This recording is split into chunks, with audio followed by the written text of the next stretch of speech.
So, ito nga pala yung mga gamit namin guys na kailangan naming ilipat. So, ibaba dahil kami ay nanggaling pa sa fourth floor. Nung may mga naibaba na ako, pero parang hindi pa rin natatapos yung mga ibababa ko, mga hahaotin. So, ayan, naisakay na namin sa inarkila namin na tracking services, L3 yung sasakyan. So, ito yung first night namin, first morning sa aming bahay. Gusto kasi talaga namin na mag-spend sana or salubungin yung New Year's Eve sa bagong bahay. Kaso nga lang, dahil wala pang Meralco, hindi nangyari yon. So, anong nangyari ay sa Chinese New Year, dun kami nakapag-spend ng first night, first morning namin sa aming bagong bahay. So, ayan, ang view sa labas. And then, ayan, kinaumagahan, nag-ayos agad ako ng gamit. Inassemble ko yung parang rack dyan, storage rack, ganyan. Nahirapan pa nga ako dyan, guys, kasi parang hindi pala siya magkakamatch. Nung una ko kasi yung inassemble sa Makati, ang bilis lang kasi siguro tama lahat yung nalagay kong pag-assemble. Pero ito, nahirapan ako ngayon dito. Ang tagal-tagal ko nga dyan kasi parang ang dami pala na hindi kasya dun sa mga bilog-bilog. So, mag-quick story na lang din ako guys. Hindi ko na kasi na video yung pagbababa ka namin ng mga gamit from 4th floor dun sa inuupahan namin sa Makati.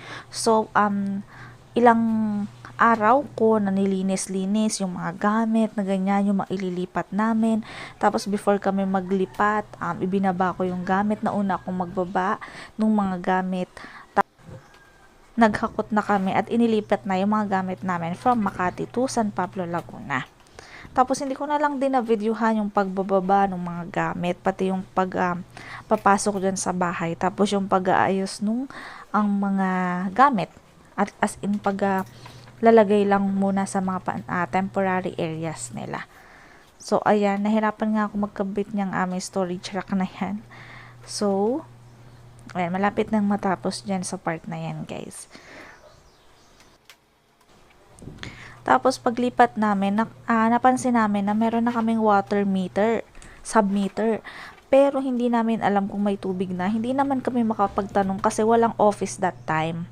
So, ayan ang aming first breakfast sa aming bagong bahay. Pansit canton, kape at tinapay lang guys ang aming first breakfast. Kasi, ayun nga, hindi kami nakapagluto agad. Kasi nga, butane lang yung gamit namin. Wala pa kaming stove. So, sabi namin, yung electric dripper na lang yung gagamitin namin para mabilis. Hindi pa rin din kami nakakapag-groceries. Kaya, ganyan muna. Pansit canton muna at saka kape. Ang aming breakfast, first breakfast sa aming bagong bahay.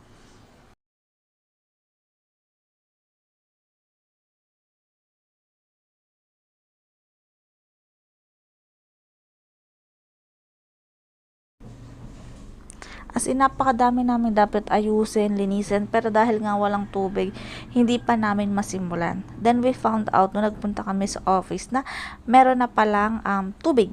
So, pipihitin na lang namin yung aming meter.